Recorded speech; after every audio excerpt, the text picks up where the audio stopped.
Hello and welcome to Headlines at Mint. Let's take a look at the big stories that are likely to make headlines this Wednesday.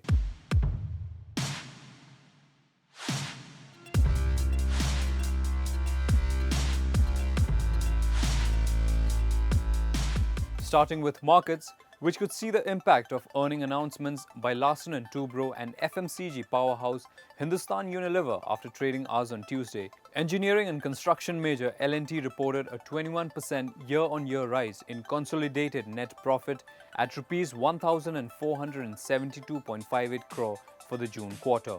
Hindustan Unilever Limited too posted a 14.11% increase in its June quarter net profit, driven by higher revenue and a fall in raw material costs.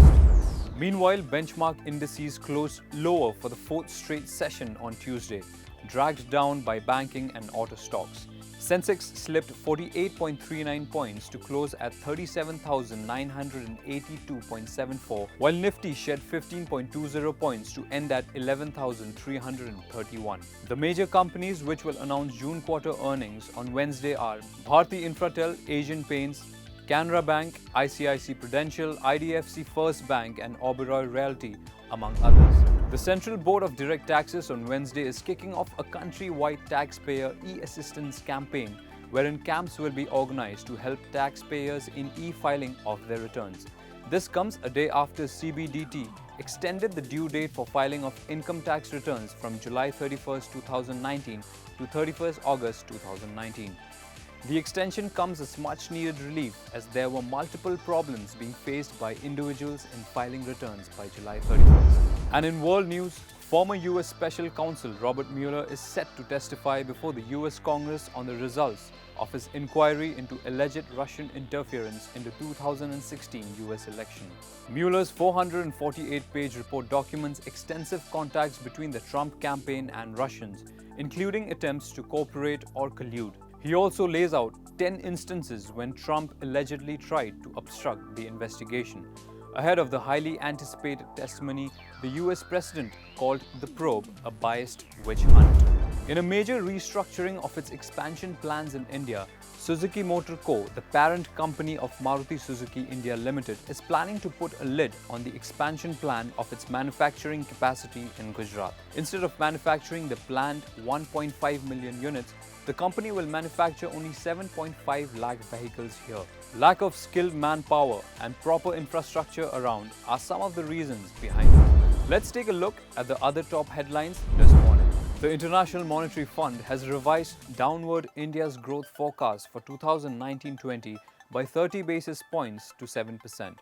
The downward revision comes as IMF sees weaker domestic demand. But India is not the only one. IMF has revised downward its growth projections for China as well as for the world by 10 basis points each to 6.2% and 3.2% respectively for 2019. The Supreme Court has ordered cancellation of Amrapli Group's RERA registration.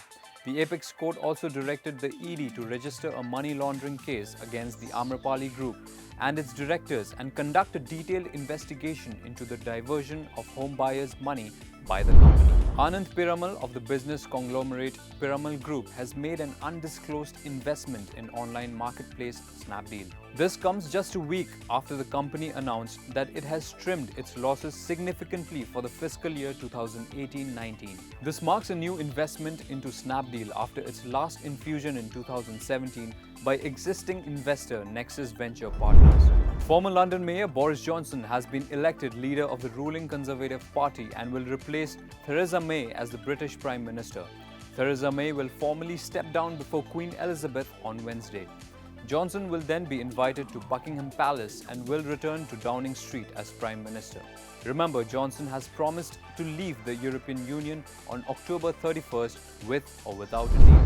And these pictures will leave you with a smile on your face. Prime Minister Narendra Modi had a special visitor in Parliament on Tuesday, and pictures of the two created a huge buzz all over social media. It started with PM Modi posting pictures playing with a little baby on his official Instagram account. The internet kept guessing who the child was.